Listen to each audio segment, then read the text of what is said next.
Let's go Tickle Monster. That's an odd statement.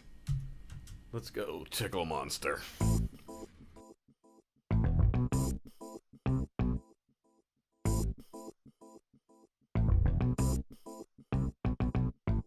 Dudes to Dads is a podcast to help men understand and navigate the transition of being a single dude into a family man. How do we make sense of it all? Well, we probably won't be able to, but let's go ahead and have some fun trying.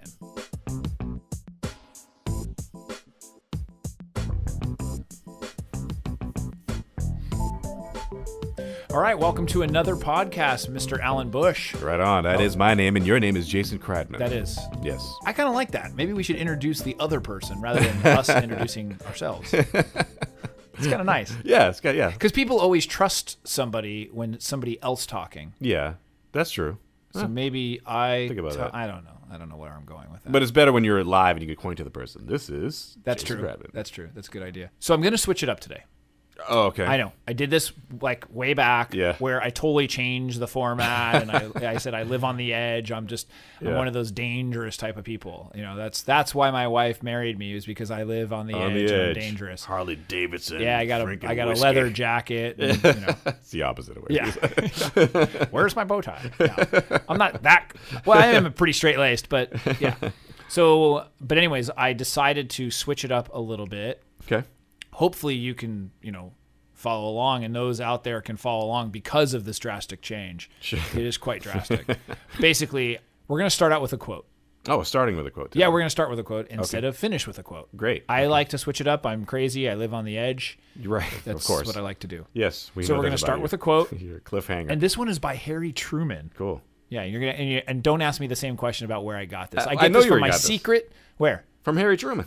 Well, that's true. I do have the bat phone or the dial right in. Harry chimed in from the grave. And then we're gonna go into the battlefield. Oh, okay. We haven't done. one of these in a we while. haven't done the battlefield in Yeah. a while. I wanted to bring that back. Yeah. And why? Because I witnessed this not with my children, but with another child in the were you store. at Walmart at all? I won't say Walmart, but Close. it was a store like Walmart. Okay. Yeah. So And you see it I did normally. see this. A lot of battles. Yeah. And then we're gonna talk about stuff to do. Cool. Yeah, just to how to pass the time, how to do something fun, something with your child that, allows you to connect or just, spend some time with them. Sure. And then we got SuperCharge. And of course, SuperCharge is our recommendations for products, something we see that's cool. So we'll go into this is actually something that I have with my kids and that we've used. And it relates to monsters, apparently. It does relate to monsters, but it's positive monsters. Sure. And then we will run a segment called Light Her Fire. Mm-hmm. And I think we've done this in the past a couple of times where we'll actually take a clip from the Light Her Fire audio program, which was a best-selling audio program. Ellen Kradman. It is Ellen Kradman. It's how to put fun, romance, and communication in your relationship. Makes sense. And so, yes, this makes sense. And and this one has to do with opposites attracting. Oh, okay. So, let's kind of just give you a little teaser. Yeah, Paula Abdul. Oh, wow. Remember that Two song? steps forward, one step back. Yes, exactly. Is that what it is? I think so, yeah. And I'm going to have that in my head too.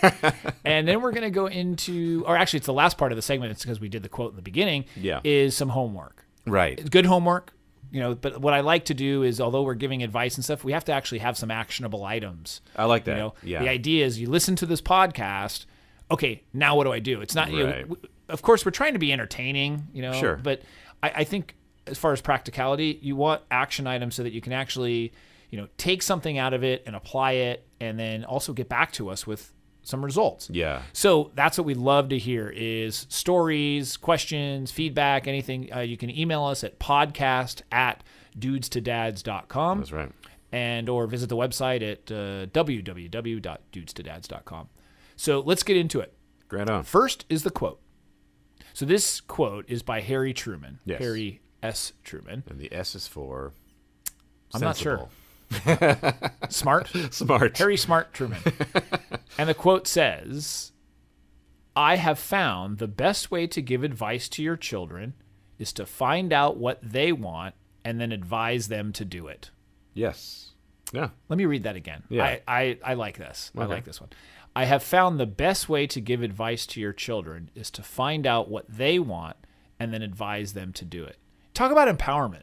Yeah. You do empower your children. Empower the kids to do what they want as long as it's within reason. Sure. But that's a cool parenting thing right there. Yeah. I like that. So, it is. It's pretty cool. And so we're going to keep that one in mind. So, and in fact, it'll tie into the homework. Okay. All at the end. See, that's what I'm doing here. I'm tying it all together. I'm very, as we do multiple episodes, and now we've gotten into this a little bit, I'm actually understanding how this stuff works. I've got to tie it all together. And then people say, wow, I didn't realize this was all related. Yeah, it correlates nicely. So, okay, let's get into it. The battlefield.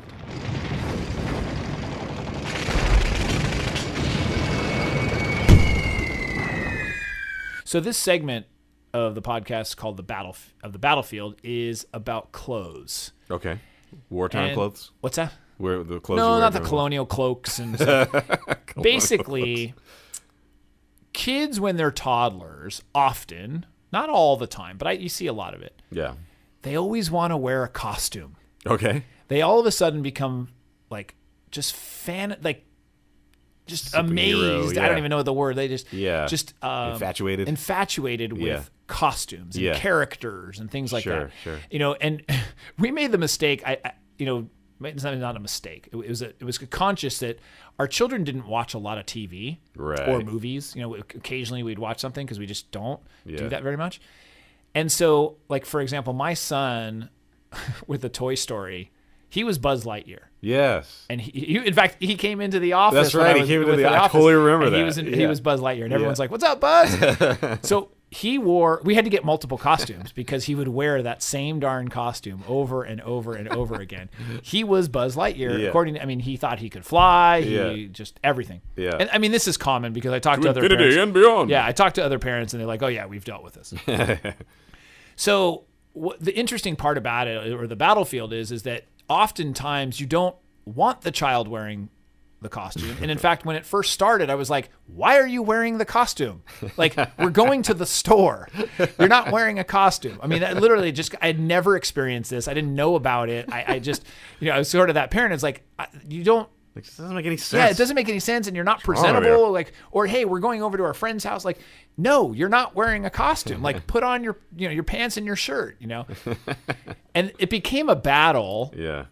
That my son would just be like, I want to wear this. I want to wear this. And so, he'd get upset. Yeah. And so, my wife was actually much more open to it. It didn't really bother her at all. Yeah. And I we had some conversations, and then of course it was the parenting classes that actually helped me. Right.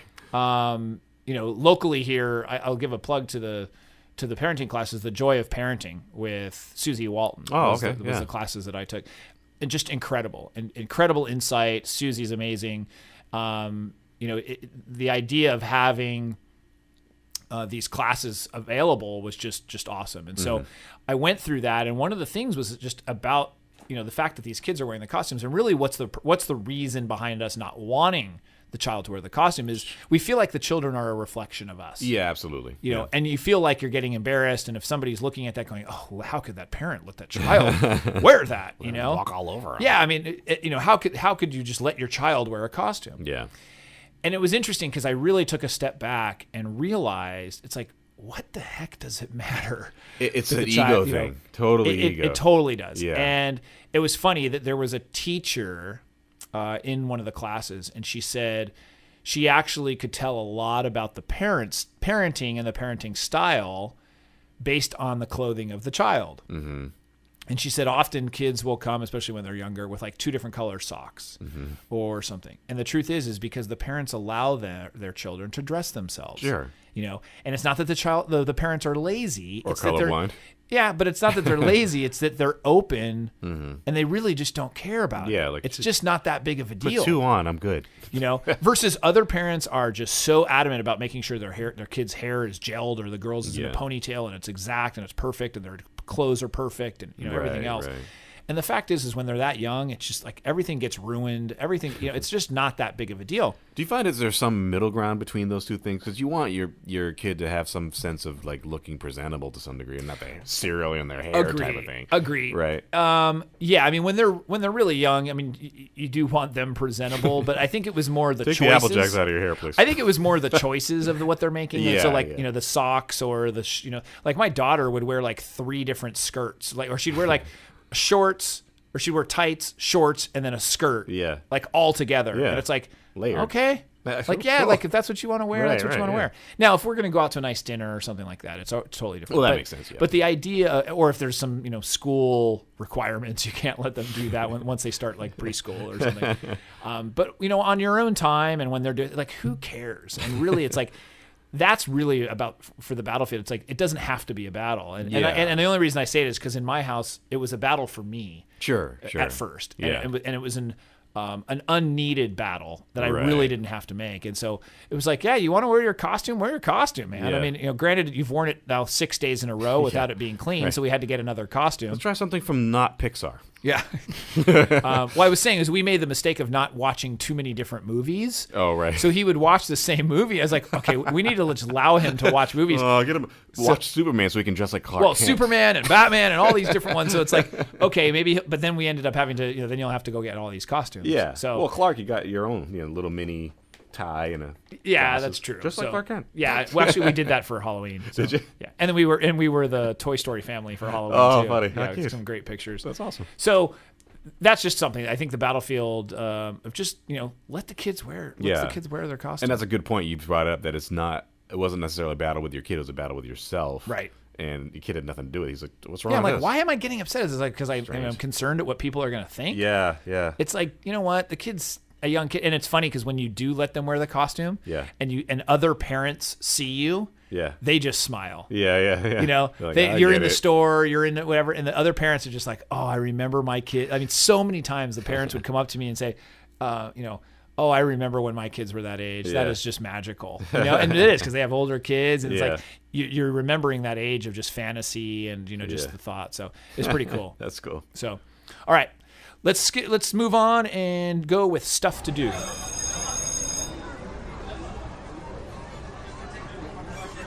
So the recommendation here is to go and get a children's joke book. They do exist. No, Well, which I remember when I was younger, I did like truly tasteless jokes, and there's like all these dirty jokes. But no, I'm talking about a nice, clean, funny children's book, children's joke book. Yeah. So if they are old enough to read, you get them a joke book for kids. And so we did this. Actually, my son got one as a gift for the holidays. Yeah. No joke, he would not put it down. And so it was one of the times I said, you know what, let's just sit and tell jokes to each other. And it was so much fun. Yeah. Like, some of the jokes are totally stupid. Oh, sure. Corny. But he loved reading it and then getting the reaction from people when he just started reading. I mean, he was like, 4 or 5 years old. Yeah. And he was able to read the words, Yeah. Just some of the words. And now, I mean, he's a great reader, but he just loved getting that reaction out of people. So we went to a family function. It was all of our relatives and stuff. And that's all he was doing is like Mr. Joke. He was telling the jokes. And then the people would laugh. Yeah. And he just loved it. Yeah. So what I was suggesting is to get the book and then just take turns sitting and telling each other jokes. I mean, even if it's just for like 15 minutes. Sure. It was really, really funny. And the reason being is just that laughter is just awesome. Oh yeah, in any context. And a kid's laugh is just infectious and feels great. Didn't you say you were telling me when we were talking about this is you heard a baby laugh or something? Yeah, so a baby that was basically 6 days old. I went over to a friend of mine's house. I didn't even know that's possible. She was babysitting her nephew, a newly born nephew, literally 6 days, and he started laughing. He was sleeping. It was a legitimate. It was a legitimate laugh. It was like a, and I was like. I started cracking up. I was like, I had no idea kids could laugh. Did you record it by any chance? I wish I did, because it was so funny. Because you see kids laughing, and it's always awesome. Right. But he was 6 days old. I that couldn't fathom so cool. what he was dreaming about that made him laugh. I don't even know. I don't even know if it's conscious or something. I don't. Well, because even at that age, you tickle them, they don't laugh. Right. I mean, they don't have that. He started laughing. I'm like, that's awesome. That's crazy. He's gonna be a stand-up comedian or something. Yeah, he's like in the womb. He's doing a routine. Laughter is great. In fact, that brings us to our next segment, SuperCharge. So because laughter is so important, and we read a lot of books, and some of them are okay, and some of them try to be funny. There's a book, we got this as a gift as well, because I talked about the children's joke book. Yeah. But this book is called The Tickle Monster. It's for kids. I tend to play that with my lady too. It comes with these gloves that are like these soft gloves. Yeah. And what it is that we took turns. You take turns being the monster. So you can be the monster, or the child can be the monster.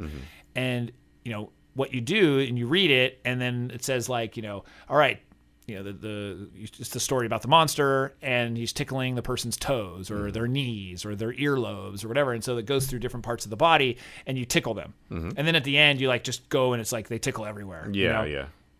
My kids, no joke. This was every single night they wanted the Tickle Monster. They've grown out of it a little bit, but just the other night they brought it back. Yeah. They love it. They love it. And it's so much fun to hear that laugh, because that's why I said when at night, for us it's a routine of reading. Yeah. Before they go down to sleep, we read them a book, and even if it's just 10-15 minutes or whatever. But this book is so interactive because you get to tickle or be tickled that it's just really, really fun. It's really, really fun. And what we'll do too, we'll put a link on the website. On dudesanddads.com. Yeah, on dudesanddads.com, so that, because I think, it's sold in a bunch of different places. I mean, most bookstores, you can go to Borders or you can buy online at Amazon. But so you can get this in actual brick and mortar stores. Yeah, totally. It's a very, very popular book. Yeah, cool. We've gotten it it's our great gifts for people. Yeah. We've gotten this for gifts, and it's relatively inexpensive. I mean, it's just a book, and then it comes with the gloves. Some fuzzy gloves. Some fuzzy gloves. So it's really, really cool. That's cute. So be sure. So we'll put the link on there, and we do get a little bit. So I think they give us a little bit of kickback. Okay. So if we put the link on there, so if anybody wants to support help the podcast, Dudes and Dads, absolutely. So it's cool. Cool. Right on. All right. And next up, we're gonna go and light her fire. I honestly believe that the reason we meet and fall in love with someone who has our opposite temperament is because her strengths are your weaknesses and your weaknesses are her strengths. It's like having a puzzle and that piece finally fits. If I can teach you to accept, appreciate, and love your differences, then you will relate so differently to your mate. If you can learn to love her for who she is, not what you want her to be or imagine she should be, then love will flourish. So the question is whether in your relationship, Alan, do opposites attract? Opposites attract. Now, that's a good question, because I do believe that to some variable, like I believe in complementary relationships. So that there is things, and this is exactly what Ellen Kreidman was saying, is that you can have complementary styles. Like if you're too opposite, I feel like there will be that kind of like deflection, right? Because you don't see the world the same way. Well, what about the whole strength and weaknesses thing? So like something that you're really strong in, it might be your girlfriend's weakness. Might be a weakness. Now the thing is, it depends on what kind of person you are. Obviously, if your weakness is you don't like to be exposed, and someone capitalizes on that, and you feel insecure, it's going to be a problem. Right. That being said, if you realize that you have this weakness and that person's awesome, like I'm not really good with finances, to be honest with you, and so if my girlfriend is awesome with finances and knows how to be fiscally responsible, it's a completely complementary thing to me. Right. And without going overboard and like being overbearing, because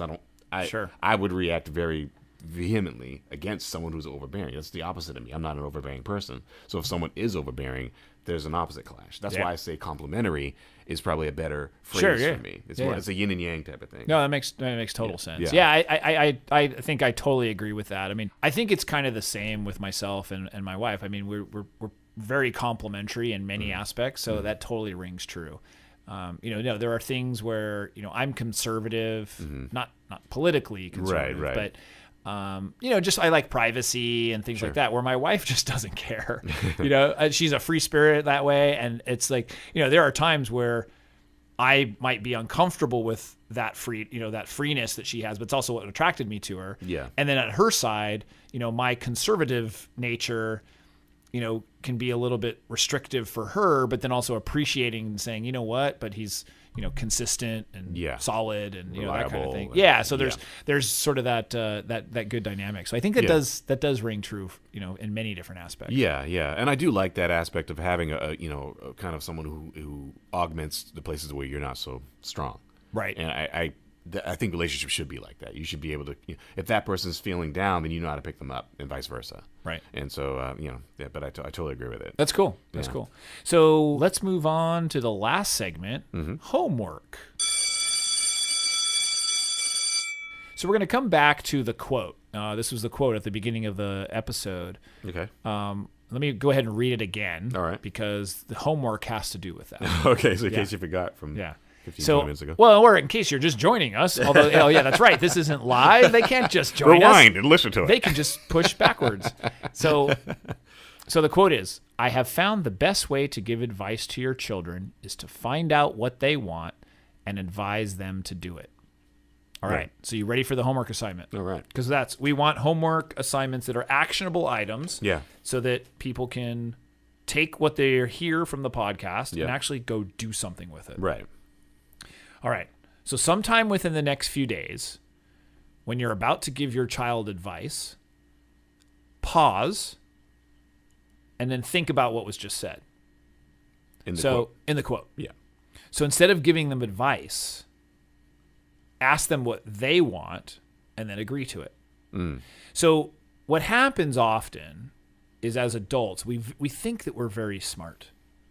And we are in some cases. Some of us. And especially, and I think it's a fault of many parents to not give their kids enough credit, and we thinking that we have to direct them and control them in some aspects.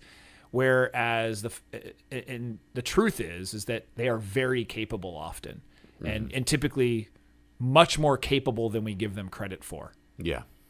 Right. In fact, one of our meetup member Scott wrote an awesome article on the website. Okay. About the sky's the limit. Don't limit the sky.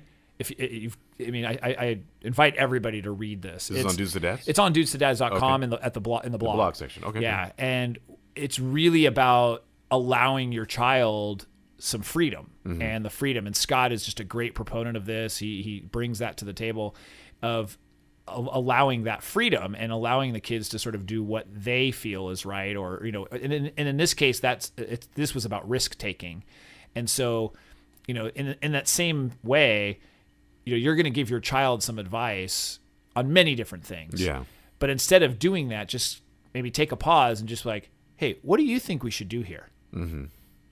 What do you think we should do? Yeah. And that empowers them quite a bit. And so, that could be anything. There's just all kinds of situations. Even if you know the answer or what the right answer should be, it's like, hey, what do you think we should be doing in this situation? I teach like that, actually, because I teach a class at UCSD, and sometimes I do know the answers to certain things. Right. I'll kind of ask them what do you think we should do with this situation, or I'll have a website up there, and I'm teaching them how to optimize a website. And it's like, what do you think we should do? The first thing we should do right now.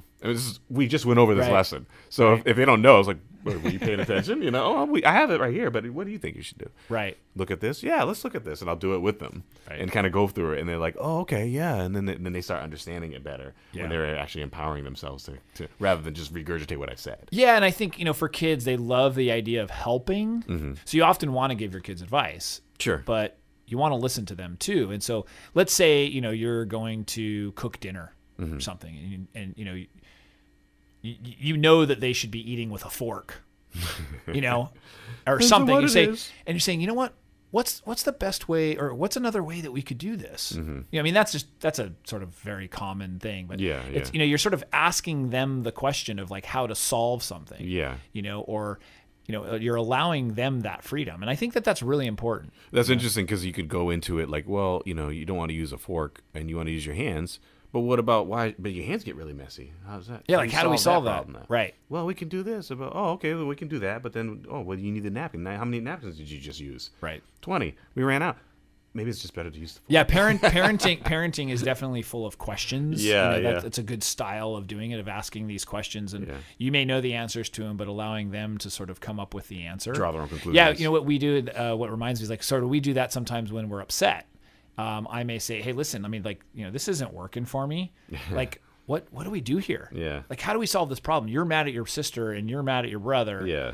Like, what do we do? How do we make Daddy feel better? Yeah. Yeah. I mean, but how do we do this? How do we solve this? Yeah. Because I know that I'm going to say, well, you go over here and you go over there. Yeah. But, even at that age, at 4 and 6, they can solve that problem. Sure. Yeah. And I don't have to solve all the problems. Right. And it really helps when you give that trust into them. Yeah. And allow them to do it. And you're still there to police it, because if their idea is absolutely how about I pop horrible, upside the head? Right. Well, I want to hit them. Yeah. No, you can't do that. No. So anyway, so that's just, give them that empowerment, and I think it'll go a long way. Great. Awesome. Is there anything else you've got here, Alan? Are we all done? I think we're all done for today. If they want to reach us, how do they reach us? Podcast at dudestodads.com, perhaps? That is one way. Is there another way?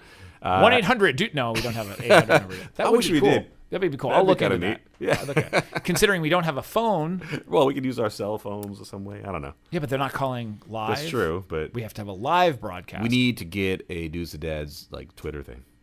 We do have Twitter thing. We do have a Twitter thing. Are you kidding me? Of course we do. Well, there we go. At Dudes to Dads. Perfect. There we go. So they can hit us up on Twitter. Come on, I'm an internet marketer. Give me a little bit of credit. Let's see. I was letting you solve it as according to your homework assignment. Oh, that's true. Oh, you already knew. Oh, see, there, I'm pretty sharp here. You are a quick learner. I'm gonna be a good dad. Yeah, you're very quick learner. Be careful with that. All right. So with that, thanks again for joining us here on the show. Be sure to spread the word as well. Yeah. If you're enjoying what we're doing here, we'd love to hear feedback, as we said, but also, tell other people that might enjoy it. Although it is a podcast for dads, we have gotten some feedback and a couple of emails that women like to listen. Yeah, exactly. That was surprising. Well, it helps, and I think they're dealing with the dads. So yeah, that's true. Makes sense, I think, or they're listening to it and then they're going to go tell their significant others to go listen. Yeah, you should listen to this guy. But yeah, so we want to hear some feedback about what it is that you like, what you don't like, and yeah, absolutely, get some feedback there. So otherwise, we just sit behind this mic and we talk about what we like, which is we could totally do. We could totally do, and then just nobody's listening. You hear a bunch of crickets. Like, why does that podcast have 0 listeners? That's not going to be very fun. No. The whole point of doing this is to share stuff with people, and so that people can get advice or just have some fun with it, and so that kind of interaction's cool. Yeah, absolutely. All right, Alan, we'll see you soon. See you next time. All right, take care.